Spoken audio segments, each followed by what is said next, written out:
megawatt. And last one, permit 100% FDI in power sector. तर हे झालं तुमचं इलेक्ट्रिसिटी ऍक्ट 2003 बद्दल. तर इलेक्ट्रिसिटी ऍक्ट 2003 परत एकदा व्यवस्थित रिपीट करतो. जर आपण पर्टिक्युलर जर पॉवर सेक्टर बघितलं तर पॉवर सेक्टर मध्ये ज्यावेळेस आपल्याला इलेक्ट्रिसिटी जनरेट करायची आहे तर त्यावेळेस आपल्याकडे किती स्टेप्स किंवा किती फेजेस असतात? मोस्टली 3 ते 4 फेजेस. तर त्यामध्ये फर्स्ट काय येते तुमची प्रोडक्शन, त्यानंतर next one transmission and last one distribution. आता जर प्रोडक्शन ऑफ इलेक्ट्रिसिटी आपल्याला समजा इलेक्ट्रिसिटी काय करायची जनरेट करायची तर त्याच्यासाठी आपल्याला अगोदर ट्रिमेंडस अमाऊंट काय करावं लागते आपल्याला अगोदर इन्व्हेस्ट करावं लागते. आणि ती कशामध्ये असते तुमची installation of power station, purchasing of equipments like turbines and generators. तर त्याच्यासाठी तुम्हाला काय लागते एक पर्टिक्युलर अमाऊंट लागते. तर ही झाली प्रोडक्शन बद्दल. त्यानंतर ट्रान्समिशन म्हणजे काय समजा आता तुम्ही इलेक्ट्रिसिटी प्रोड्यूस केली तर ती तुम्हाला करायची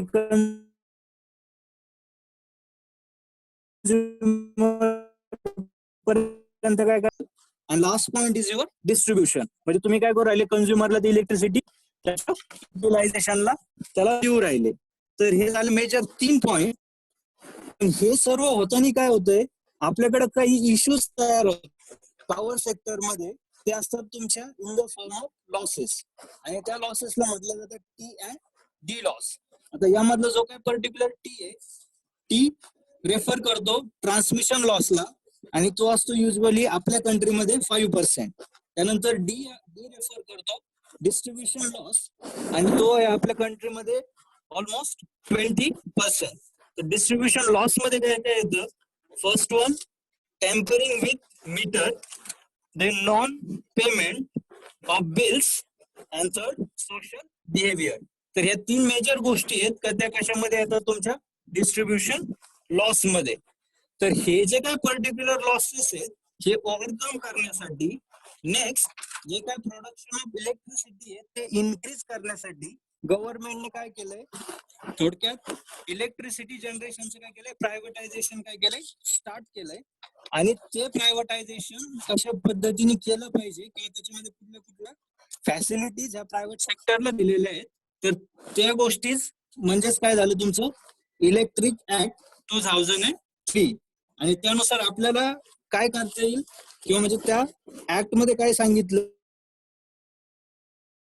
का पॉवर सेक्टर हे होऊ शकतं. त्यानंतर इन्क्रीज द कॉम्पिटिशन कोणा करायचंय जे काय तुमच्या प्रायव्हेट सेक्टरच्या कंपनी आहेत त्यांना काय करायचंय मोस्टली एनकरेज करायचंय to invest in a power sector. नंतर next to transform the power sector in India. And last one solve the issue in generation distribution and transmission. हे सर्व कशामध्ये येते तुमचं इलेक्ट्रिसिटी ऍक्ट 2003 मध्ये. आणि मग त्यानंतर त्याच्यामध्ये काय त्याच्या अमेंडमेंट्स आणि त्या अमेंडमेंट्स मध्ये काय काय सिंपल पॉइंट सांगितलेले त्यांनी. First point remove the need for licence for power generation of private sector also in transmission of power lines as separate activity. Then fourth point, tax holiday for 10 years out of 15 years of operation of power plant for private sector to develop capacity more than 1000 megawatt. And last one, permitted 100% FDI in power sector.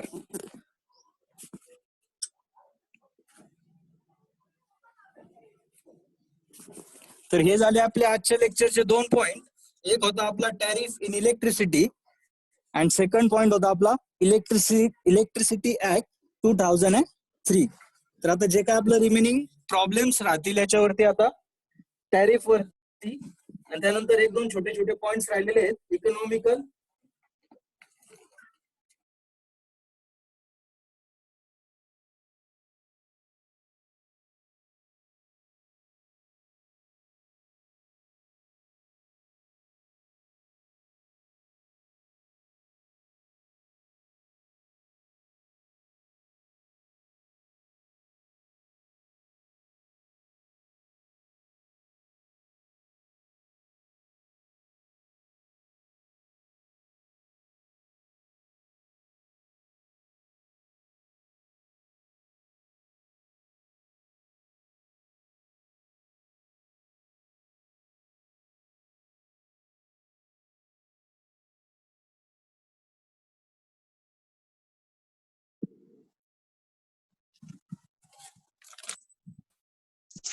तर आता आपले फक्त ह्या unit मध्ये फक्त काय राहिले आपले प्रॉब्लेम्स आणि एक छोटे छोटे पॉइंट्स राहिलेले आहेत.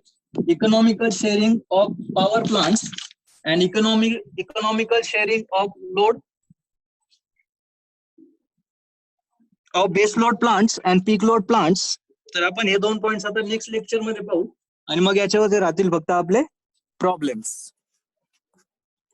तर मग आजचं लेक्चर आपण एंड करू.